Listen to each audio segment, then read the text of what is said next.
My audible? My humble obeisances, but quite here clearly.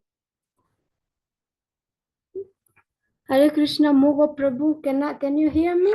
Yes, now I can hear you. You were not audible before, but now you are. Okay. So we'll start off with the Mangalacharan. Om Agyanatimirandasya Gyananjana Sharakaya Chakshurunmilitam Yena Tasmai Shri Gurave Namaha Shri Chaitanya Manubhishtam Stapitam Yena Bhutale Swayam Rupakaramayam Dadati Suparantikam Vandeham Shri Guru Shri Yuta Parakamalam Shri Gurun Vaishnavamsya Shri Rupam Sagrajatam Sahagana Raghunathanvitam Tam Sajivam Sarvaitam Savarutam Parijana Sahitam Krishna Chaitanya Devam Shri Radha Krishna Gurva Shri Radhe Krishna Paran Sahagana Shri Vishwakanvitamscha He Krishna Karuna Sindhu Dinabandhu Jagatpate Gopesha Gopika Kanta Radha Kanta Namostute Tapta Kanchana Gourangi Radhe Vrindavaneshwari Rishabhanu Sute Devi Pranamami Hari Priya Vanchakalpatarubhyascha Kripa Sindhubhya Evacha Patitanam Pavanebhyo Vaishnavebhyo Namo Namaha Jai Shri Krishna Chaitanya Prabhu Nityananda Shri Advaita Gadadhara Shivasari Gaur Bhakta Vrinda Hare Krishna Krishna Krishna Hare Hare Hare Rama Rama Rama Hare Hare Asadu Sarutarai Nathine Chichatakara Hanamun Chakara Chinmam Primnari Kantayusuram Hare Krishna. So, Bhaktamuga Prabhu, do I proceed with the class? Hare Krishna. Yes, Okay. So, today we yes, Prabhu? Yeah, today we are doing the So today we are reading from the Srimad Bhagavatam, Canto 3, the status quo, Chapter 4, Vidura approaches Maitreya, text 34. Dehanyasam cha tasyaivam dhiranam dhairyavardhanam anyasham dushkarataram pashunam vikravatmanam Dehanasyam cha tasyaivam dhiranam dhairyavardhanam anisham dushkarataram pashunam vikravatmanam. Is there anyone who would want to recite the shloka? Hare Krishna Mataji, please, can I try? Yes, please go ahead, Mataji. Dehanyashyam cha tasvayavam dhiranam dhairyavardhanam anvesham tushtakatanaram pashunam vikalavatmalam. Hare Krishna. Hare Krishna. Anyone else who would want to try? Okay, so we proceed Hare to the... Krishna, I can read. Please. Translation by Srila Prabhupada ki jai. The Lord's glorious acts and his acceptance of various transcendental forms for the performance of extraordinary pastimes in the mortal world are very difficult for anyone other than his devotees to understand, and for the beasts they are simply a mental disturbance. Purport. The transcendental forms and pastimes of the Lord, as described in Bhagavad Gita, are difficult subject matters for those who are not devotees to understand. The Lord never reveals himself to persons like the jnanis and the yogis. And there are others who, because of their envying the Lord from the bottom of their hearts, are classified amongst the beasts. And for such envious beasts, the subject matter of the Lord's appearance and disappearance is simply a mental disturbance. As confirmed in the Bhagavad Gita 7.15, the miscreants who are simply concerned with the material enjoyment, who work very hard like beasts of burden, can hardly know the personality of Godhead at any stage due to asurika bhav, or a spirit of revolt against the Supreme Lord. The transcendental bodily expansions manifested by the Lord for his pastimes in the mortal world, and the appearance and the disappearance of such transcendental expansions are difficult subject matters, and those who are not devotees are advised not to discuss the Lord's appearance and disappearance lest they commit further offenses at the lotus feet of the world. The more they discuss the transcendental appearance and disappearance of the Lord in the Asuric spirit, the more they enter into the darkest region of hell, as stated in the Bhagavad Gita 16.20. Anyone who is against the transcendental loving service of the Lord is more or less a beastly creature, as confirmed in this verse of Srimad Bhagavatam. Thank you, Hare Krishna. Hare Krishna, thank you so much, Janani Mataji. So again, reading the translation, the Lord's glorious acts and his acceptance of various transcendental forms for the performance of extraordinary pastimes in the material world are very difficult for anyone other than his devotees to understand, and for the best, they are simply a mental disturbance. Hare Krishna, everyone, all of you present in this Srimad Bhagavatam evening class.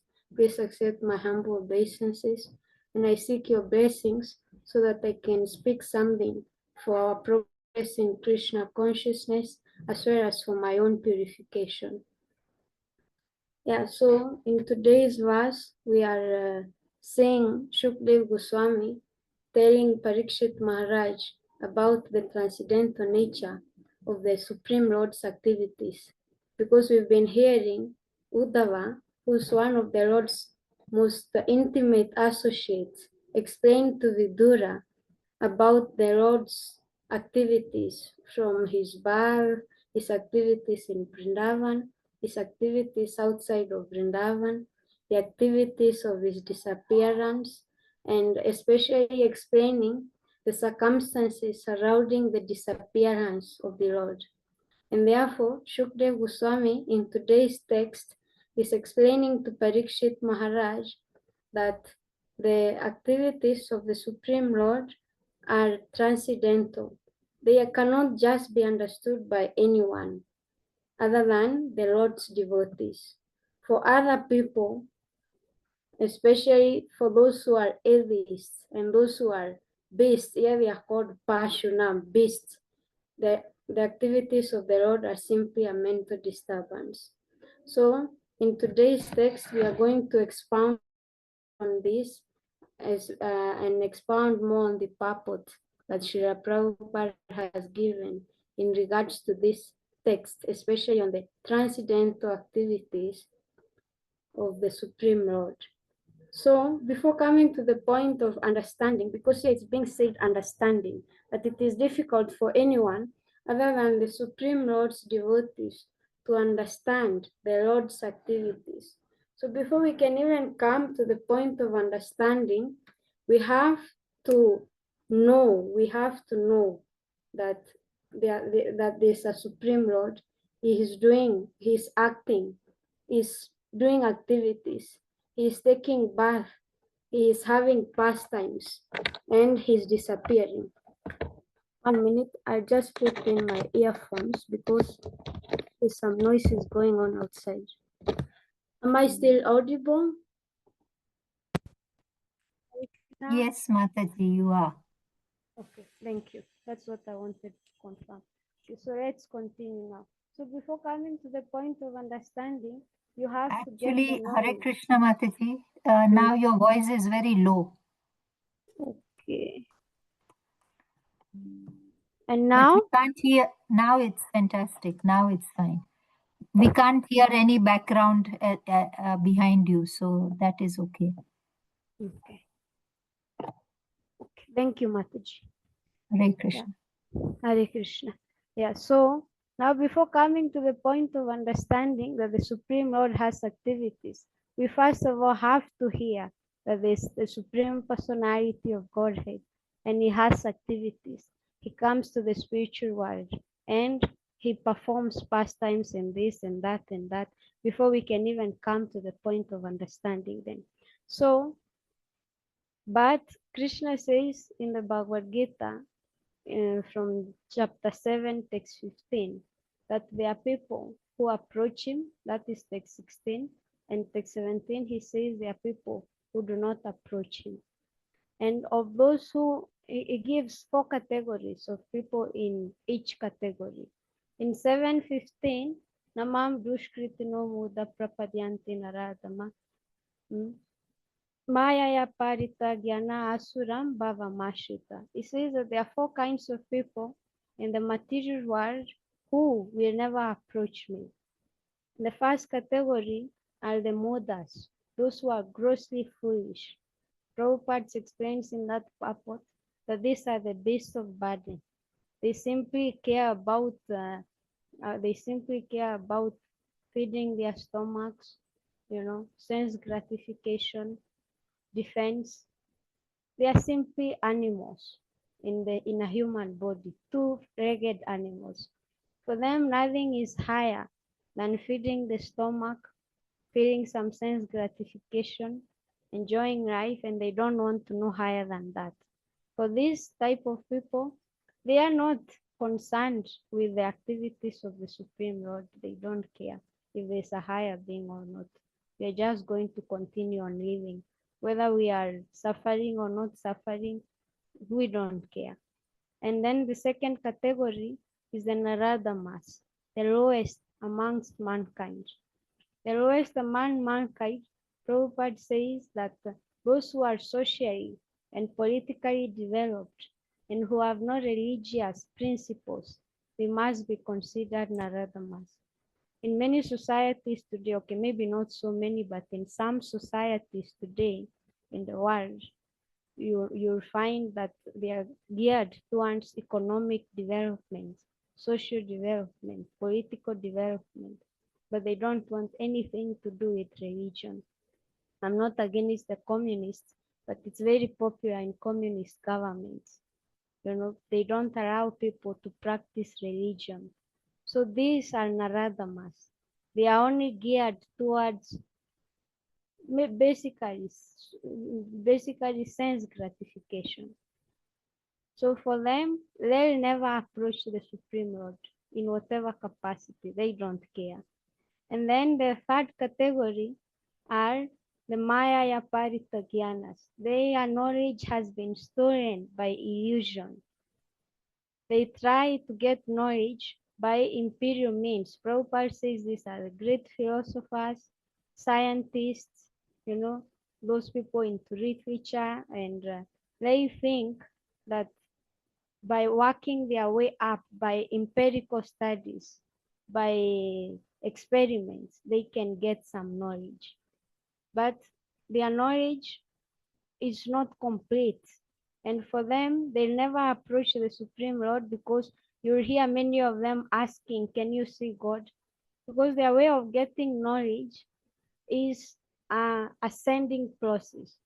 They are trying to know God, or they are trying to know the world by experiments, by their own senses.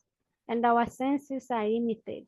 Any conditioned living entity has 4 defects. One, he has a tendency to commit mistakes. Another one, he has imperfect senses. He is illusioned, and every conditioned soul also has a tendency to cheat. So whatever inference we will get by empirical conclusions, by empirical methods, they will all be defective. Therefore, the knowledge of those philosophers and scientists and all, it is not absolute knowledge. And for them, they will never approach the Supreme Lord because they are relying on their senses. And the third state, the fourth is the Asuras. Prabhupada says Asuram Bhava Mashita. And in the purport, we saw that they have Asuric Bhava. These are the atheists. And Prabhupada says their problem is that they are envious. They say there is no God. You are God. You have heard someone say, you're saying he worked hard, he got this, he attained success in life, and now everyone is saying that God helped him. But it's not God. He worked hard. It's his own hard work. This is envy towards the Supreme Lord. And Prabhupada is saying this enviousness of the atheists is beastly. They are considered on the same platform as pashus, as beasts. And then in the next text, chapter 7, text 16, now Prabhupada comes to those who understand, to those who approach the Supreme Lord. There, he calls them the Sukritis. Chaturveda bhajante mam jana sukritinojuna artha jigyasura artha bharatarshava. That he tells Arjuna there are 4 types of people who approach the Supreme Lord. Those who are seeking wealth, they are arthas, they want money. Those who are in distress, the arthas, they want some mitigation of their material miseries. And then there are those who are inquisitive, jigyasu. They want to know about the Supreme Lord. And then there's the Jnani, the one who wants to know things as they really are. And he says that these people are sukriti, they are pious. Without piousness, no one can approach the Supreme Lord. Those who attend our programs and we have prasadam, I'm sure you have heard this prayer that we recite before we have prasadam. Mahaprasadi Govinde Nam Brahmanina Vaishnavi Sarva Punya Vatam Rajan Vishwasu Naiva Jayate. The meaning of this prayer is that those who have amassed no or very few pious activities, sarva punya. Another word for pious credits is punya or sukriti. Those who have no sukriti, they will not have faith in Mahaprasad, the remnants from the Supreme Lord. When we offer food to the Lord, then we take his. They will not have faith that this is sanctified food. This can bring me some purification. They simply think that devotees are doing, they're just doing things for, whatever. They will not have faith in Govinda, the Supreme Lord. And that's why Prabhupada is saying, that's why Sukdev Goswami is saying they are beastly. And they will also not have faith in the holy name of the Supreme Lord. That's why they say this chanting. What will this chanting help you to do? Many devotees who have been doing Sankirtan, especially in the early days in the beginning of ISKCON, devotees used to go out and they would do Sankirtan the whole day, playing mridanga and kartars and dancing on the streets in the West, especially in America. And many people would be telling them, get a life, get a job. What are you doing? You're wasting your time here. Do something worthwhile with your life. They don't think that this is living itself. So it's because they have not amassed any pious credits. And then if you have no pious credits, you will not have faith in the Brahmanas and also in the Vaishnavas. You think, what is this? It's simply wearing dhoti, kurta, chanting. They simply want to live an easy life. They are escapists. They want to run away from the world by saying that, oh, they can go out to Vaikuntha. They don't want to face reality, while it's the other way around. In the Bhagavad Gita 269, it said that what is night for the materialist is daytime for the transcendentalist, and vice versa. So when the materialists or those who are Asuric Bhava, when they think that the devotees don't want to face reality, actually it's them who don't want to face reality. Because what is the reality? That this material world is temporary. You're going to die one day, no matter how proud you are of yourself and everything that you have and everything that is around you. it's all going to crumble one day and there's nothing you can do about it. Therefore, you should think of what will happen to you at the end of your material life. But they think that living in that foolishness, living in that foolishness is facing reality. And the devotees who are thinking of the future, who are thinking long term, what will happen to them when they die, and if they have taken up to devotional service, then they think that they are escaping reality. And therefore, for them, the activities of the Supreme Lord are simply a mental disturbance. Passionam vikravatmanam. This is a mental disturbance to those with Asuric birth, to those who cannot understand the Supreme Lord, the non-devotees.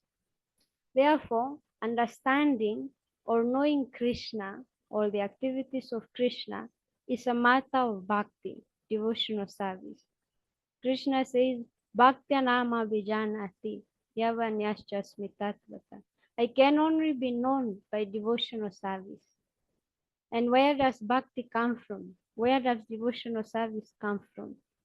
Bhakti sanjataya bhakti. Bhakti comes from bhakti. Bhakti begets bhakti. Devotional service, also known as bhakti, is not something that it's inherent in everyone's soul. Everyone is a devotee. All the living entities, they have the capability to perform devotional service. But why we are not performing devotional service? Because it is not awakened in their, it's covered, it's not awakened. Therefore, when the devotees go preaching, then when they go doing sankirtan, doing book distribution, distributing bhakti, that bhakti awakens the bhakti lying in the soul of the living entity or lying in the living entity himself. Therefore, bhakti comes from bhakti and bhakti begets bhakti. It's inherent in every living entity, not just in human beings. Even the animals, they have bhakti in them, but they do not have enough consciousness to practice devotional service. But the human beings who have the human body, they have a higher consciousness than other living entities. And in themselves, they can awaken all this bhakti that is inherent in their heart and that is lying dormant can be awakened. It is just like in the Nectar of Devotion, Prabhupada says, just like a child, a child is born, they cannot walk, the mother has to carry them. And then they begin crawling. And then they practice how to walk, holding the table, or holding a stool. Nowadays, they have these walking machines. I don't know what they call them. I've not really had much association with children. Yeah, but they have these trams. I guess that's what they call them, a walking tram. And they train them how to walk. They are practicing to walk. And they are practicing, meaning it's in them. The ability to walk is within the child.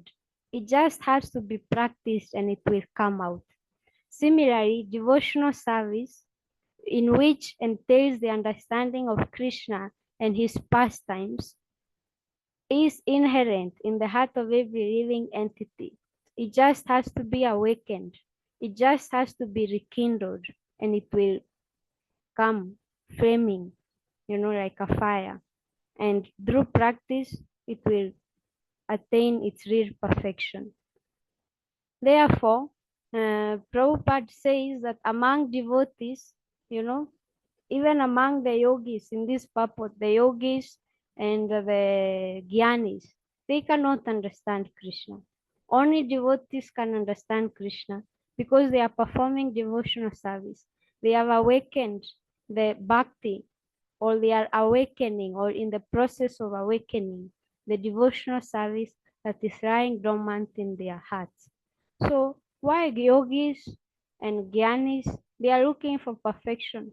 Why can they understand Krishna? Prabhupada says in the Krishna tells Arjuna in the Bhagavad Gita 7th, Manushya Nam Sahasreshu Kaschid Yatati Siddhyayu Yatatam Api Siddhanam Kaschin Mam Veti Tatvata. That out of many thousands, Sahasra means thousands, amongst men, Manushya, out of many thousands among men, one may endeavor for perfection. And of those who endeavor for perfection, hardly one knows me in truth, in tattva, hardly one. So the yogis who and gyanis, they are endeavoring for perfection.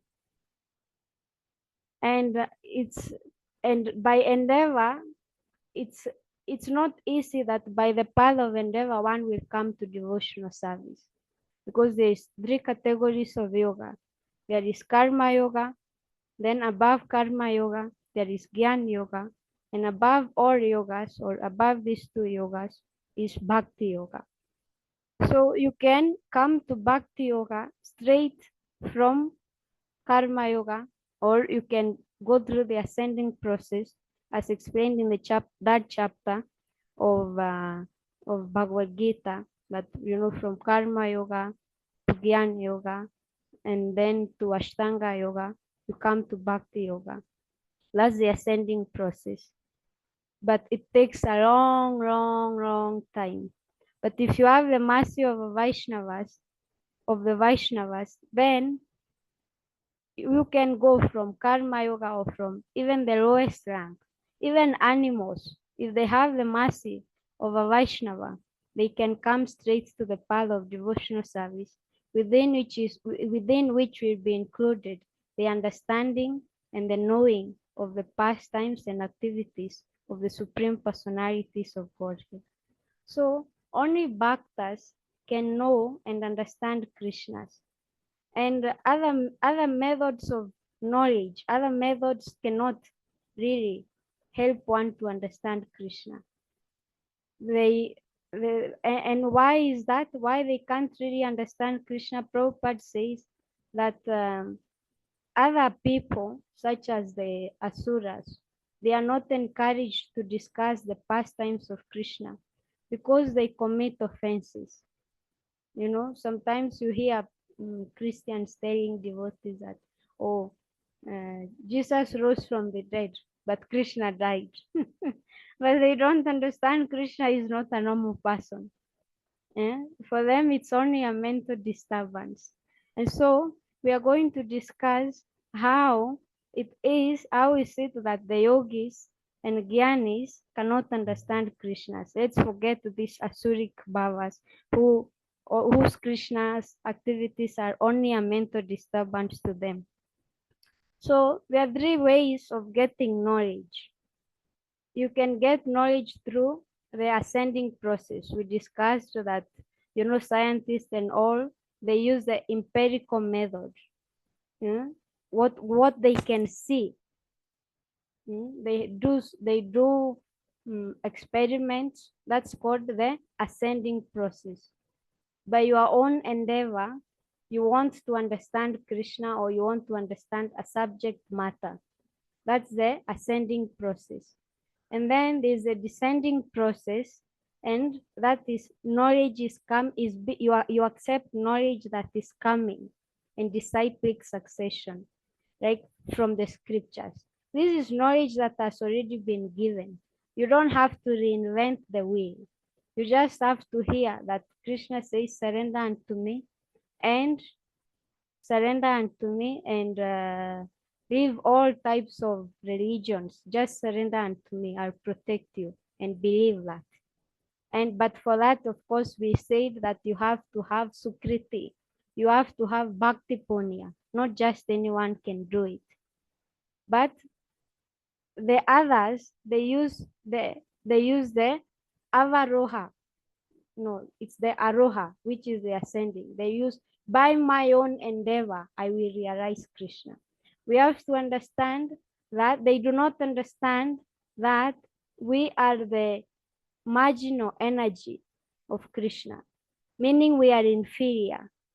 And activities relating to Krishna, his holy name, his pastimes, his form, all these are higher energy. They are Krishna himself. They are in the internal energy of Krishna. So there is no way the lower energy will control, or the higher energy can be under the control of the lower energy. The living entities, the jivas, are under the control of, they can either be under the control of the material energy, which is the external energy of Krishna, the material world, or they can be under the control of the internal energy of Krishna, meaning his holy name, his pastimes, engaging in devotional service. These are the activities that I'm talking about. But when he is under the control of the material energy, which is the external energy of Krishna, then this is where the Asuric birth comes about, where he thinks I am the supreme Lord of all I survey. I do not need another supreme person. I simply need to realize myself and I will become happy in this material world. So but those who have come to devotional service, those who have Sukriti, the Bhaktas, who have the capability of understanding the Supreme Lord, then they come under the influence of the internal energy of Krishna. So they are not, devotion or devotional activities is not under their control. They are also not under the control of themselves anymore. They are being controlled by devotional service. Sometimes devotees say, I am chanting, or I am performing bhakti.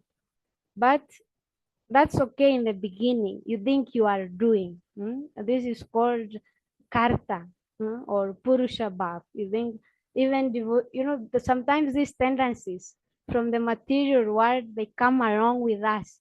When we come into devotional service and we begin performing devotional service, that I am trying to chant, I am trying to understand Krishna, but it's not upon you. What you are doing, devotional service, bhakti, is the internal energy, and you are an inferior energy to the internal energy, and therefore the the higher energy cannot be under control of the lower energy.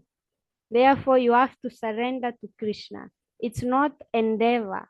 Bhakti is avaroha panta. It's descending. It comes to us. It's given to us. We simply have to be submissive and open enough to accept it.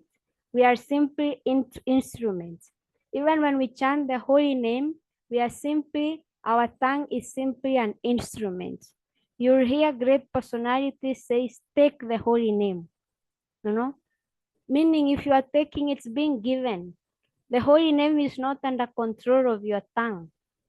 Rupa Goswami says, Atta Shri Krishna Nama Adina Bhavegraya Mindriya Sevon Mukehi Jiva Dosvaya Meva Suratyada. That material senses, they cannot appreciate the Krishna's holy name, Krishna's form, and Krishna's pastimes. Therefore, what do we do? Because we have material senses and we are in this material body and we are conditioned souls. Therefore, we should awaken our Krishna consciousness by rendering devotional service using our senses, such as the tongue, to chant the Lord's holy name and to taste the remnants of the food that has been offered to him, prasadam. And then the tongue will be purified and gradually come to understand who Krishna really is. And in this understanding, the understanding of his activities, appearance, pastimes, lila, guna, rupa, all will be included. But we have to open ourselves up. We have to open ourselves up and surrender. And therefore, before chanting, it's necessary to pray, because the holy name is Krishna himself. It's not that now I'm going to chant. You pray that, my Lord Krishna, in the form of your holy name, please appear on my tongue. Dance on my tongue and purify me. Your tongue does not have the capability of chanting the holy name. And if you want to believe, I'm sure most of you have heard the story of Valmiki, the one who wrote the Ramayana. Valmiki was a dacoit, and Narad Muni, being very fortunate to him, a dacoit is someone who's a thief. He was used to standing at a particular place, and when people would be passing by, he would kill them and steal their possessions. For many years, this was his occupation. But Narad Muni, who is a pure devotee, had so much mercy on this soul, and he told him, please chant the name of Ram, Lord Ram. And he could not. It would it would not appear on his tongue. He was so sinful. He didn't have any sukriti, he didn't have any bhakti punya to make him chant the holy name of the Lord. Therefore, anyone who is chanting the holy name or whose the holy name is appearing on their tongue is not an extraordinary person. Is not an ordinary person. This is an extraordinary person. No one can just chant the holy name. Valmiki could not chant the name. It was not coming from his mouth. And Narad Muni was try to say Ram, R-A-M-A. It's very simple. Only 2 syllables, Ra and Ma. But no, it could not come from his mouth. Then the pure devotee Narad Muni, he created some sukriti for him. See, devotees devise all means to make the conditioned soul come closer to Krishna. So he told him, chant Mara. Mara, Mara, Mara, Mara, Mara. Mara, because it's backwards. So as you say it backwards continuously, it becomes Rama, Rama, Rama, Rama. So, and he chanted Mara, Mara, Mara, Mara, but it took him 60,000 years. And all the transcendental activities of Lord Ram, even before his appearance, appeared to Valmiki Muni, and he was fully purified. So this is the activity. This is the mercy of Narad Muni, that by his mercy, a very sinful man, the holy name of Lord Ram could appear on his tongue. But we are not on that. I'm not saying we are higher than Valmiki, but our beginning is not that low either. Prabhupada has created Bhakti Punya for us. One devotee asked Prabhupada, one disciple of Prabhupada, I was a hippie, the reject of the society, waste of the society. And I do not see how this transcendental knowledge, transcendental activities, transcendental association with your divine grace, how they have come about me. Where did I get this fortune to come into Krishna consciousness? I don't understand from where it came from. And Prabhupada told him, you all don't have any fortune to come to Krishna consciousness. I created the fortune for you. So bhakti comes from bhakti. Unless a pure devotee gives bhakti, you cannot have bhakti. Although it's there in your heart, it will not arise until a higher personality, a pure devotee comes and makes it, comes and rekindles the fire.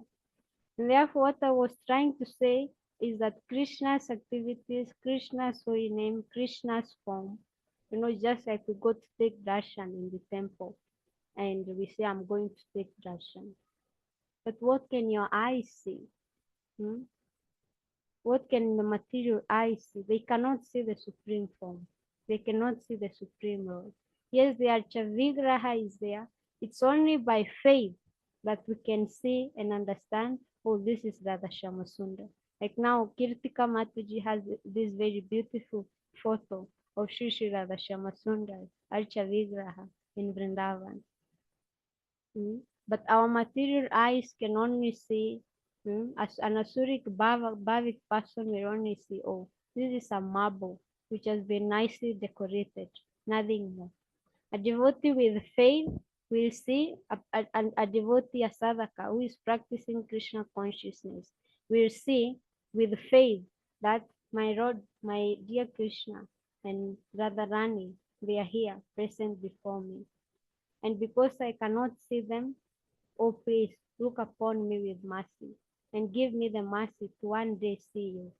A devotee in the perfected state, a Siddha Sadhaka, a Shuddha Bhakta, he will see directly, he will see this is the Supreme Lord. He will see Krishna, not just standing with his foot. He will see, when taking darshan, he will see Krishna performing activities. But we will come to that stage when we have the mercy of such a supreme spiritual perfected being. And of course, with the association of the devotees, as we practice and cultivate Krishna consciousness, we will come to understand these pastimes of Krishna. But it is a gradual process, only for the devotees. Other people will not understand. They'll simply say that, oh, these people have nothing else to do. They're simply running away from the world. So for them, the understanding of the activities of Krishna are simply a mental disturbance. So, and for us on the path of bhakti, we should understand that the activities of Krishna are not under our control. It is not by endeavor that we will understand Krishna. By studies, by charities, austerities, even doing Bhakti Shastri, Bhakti Vaibhav, Bhakti Vedanta, you can do all you want. But Krishna will not appear in your heart without the mercy of the pure devotees. Therefore, we have to beg for the mercy of pure devotees. Because Krishna says, I do not reside in Vaikuntha. I do not reside in the holy dhams. Where do I reside? In the hearts of my pure devotees. That's where I stay. And the pure devotees, they have the mercy to give Krishna to us. And therefore, in the holy Vaishnava Thakur Bhajan, Bhaktivinoda Thakur sings, Krishna se tomara, Krishna jite paro, tomara shakati ache. O Gurudev, you have Krishna and you have the power to give Krishna to me. Therefore, what can I do? I can only run behind you singing Krishna, Krishna. And by your mercy, you will give Krishna to me. And you have Krishna, you have everything. A child, what does a child do? When a child is desperate, he wants food or he wants something, he simply put on a tantrum, to the mother. And, say, I want this and I want this and I want this and I want this. And the mother will be like, oh, okay. We'll give it to you. And therefore, in a submissive mode, tad vidhi parinipatena, pariprashnena sevaya, upadekshanti te jnanam, jnanenastat vardarshana. So to the spiritual master, when we approach him in a submissive mode, when we render service unto him, and we inquire submissively, then because he's a tattva darshi, he can see Krishna in truth. Then he will impart Krishna into our hearts, not just by our endeavor. Of course, endeavor has to be there, but it has to be accompanied by mercy. So, and when we understand this, then, and practice this, then the understanding of Krishna will come to us. Okay, so that's what was my presentation today on this topic of understanding Krishna, because sometimes devotees come with many things from the material world and we think that we can understand Krishna. But with the correct understanding of how to understand Krishna, then we will get Sambandha Gyan, which is the knowledge of our relationship with Krishna, which is the beginning of our practice of Krishna consciousness.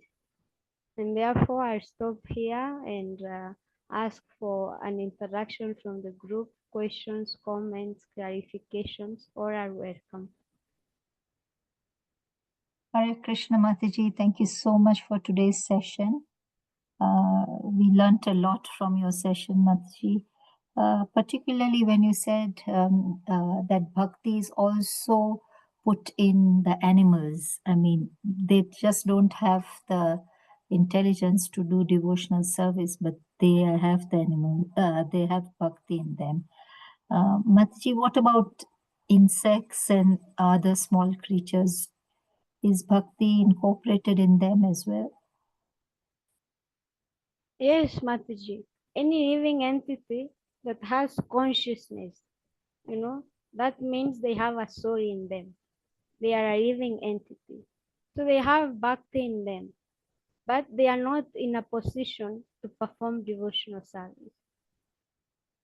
But they have bhakti in them. And only a personality with a with so much potency can arouse bhakti even in insects, in animals. Chaitanya Mahaprabhu, when he was traveling to Vrindavan from Puri, he he passed through the Jarikanda forest. And he says he was singing Hare Krishna. And all the animals, all the living entities in the forest, they joined in the kirtan of Mahaprabhu. The lion was singing and dancing, the insects, the birds, the tiger, they all engage in bhakti. But it requires, they all have bhakti in them, but to get bhakti out of them, to rekindle the bhakti in them, because their consciousness is very raw. It's not as developed as the consciousness of animals, or even more developed like the consciousness of human beings. It requires a personality who's like Krishna himself to arouse bhakti in them. Thank you. Thank you so much, Mataji. Are there any other questions or comments from the group? Hare Krishna, Mataji. Thank you so much for the wonderful session. I have one question, Mataji. I mean, I did not properly understand when you were talking about how bhakti is coming down, like descending, not ascending or something. Like, if that point little bit more clearly, if you can explain, Mataji, that will be nice. Thank you. Hare Krishna. Hare Krishna. So bhakti, devotional service, it means that you are engaging in Krishna consciousness. You have to understand there are Krishna has three energies. He has the internal energy, the marginal energy, and the external energy. Human beings or living entities are all classified under the marginal energy of Krishna. And bhakti is coming from the internal energy of Krishna, which is higher than the marginal energy. And therefore the living entities, they cannot control bhakti because bhakti is a higher energy. Until that point, have you understood, Mataji? Yes, Mataji. Yes. Yes. So it is coming from higher. Yes. Yeah, it is higher, so it is coming Yes. from there. So we are lower, so it is coming from like how Ganga is flowing from the mountains to the down, like that. The bhakti, the uh, bhakti also. I mean, blessings from God has to come from top to bottom to us. Yes. Yes. They have to come from top to bottom to us, and it's especially comes in the disciplic succession. Like it's coming from Krishna to Brahma in Bhagavad Gita, page 32, the disciplic succession, all the way to Srila Prabhupada and to the spiritual masters. So it's descending, coming to us. And therefore it's not under our control because it's a higher energy. We are a lower energy. We can only be open to receive bhakti. But it requires us to be open and to surrender for bhakti to take place in our hearts. Yes, Mataji. Yes. Have you understood? Yes, Mataji, I understood. Now I understood, Mataji. Because we usually, when we are talking about bhakti, we say that we have to grow this bhakti lata beach where it grows and it will reach Radha Krishna's feet on the top. So that's where I got a little bit confused because it has to, from us, when it goes from us, it will go from down to up there. But when it is coming from God, from Krishna himself, then it will come from top to bottom to us. So yes, Mataji. and even when we are growing the bhakti rata beach, where does the bhakti rata come? It has to be given to us first. Yes, You Mataji. Yes, from a understand? guru. From a guru. Yes, yes, Mataji. Yes, Yes, yes, yes. from a And guru. that, And the and guru from is us guru. representing. Yes. Yes, yes, Yes. Mataji. So first it has to come from there, and Yes. then when we grow, then again it will go back from us if we are very nice and good and do all the service to God. Then it will go back to Him, from us to Him, right, Mataji? Is that right? Yes. Yes, Yes. that's the correct understanding. Very well Okay. understood. Yes. Okay, Mataji. Thank you so much. Hare Krishna. Beautiful. Hare Krishna. Thank you, Mataji. Krishna, thank you so much. Are there any other questions or comments from the group?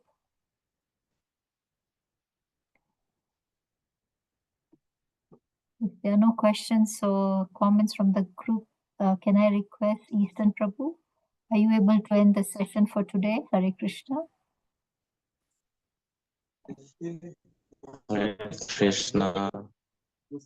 Yeah, I am able to end the class.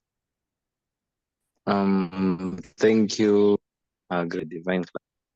Today I learned something new, that Bhakti comes from Bhakti, and it has to be rekindled by a person with Bhakti so that we can elevate and know the true purpose of our life. And I really appreciate that. I will like to be, to look for people who have the Bhakti in them to also enlighten me, just as you and every other person and call today. With that, I would like to humbly request each and every one of us to and chant one round of the Hare Krishna Maha Mantra in the glorification of Her Grace Rasa Sundari Mataji. Hare Krishna, Hare Krishna, Hare Krishna, Krishna Krishna, Hare Hare, Hare Rama, Hare Rama, Rama Rama, Hare Hare. Vanchakalpatarubhyascha kripa sindhu bhaivacha pattanam pavanebhyo Vaishnavebhyo. Srila Prabhupada ki jai. Her Grace Rasa Sundari Mataji ki jai. Granth Raj Srimad Bhagavatam ki jai. Hare Krishna. Thank you everybody for joining in today.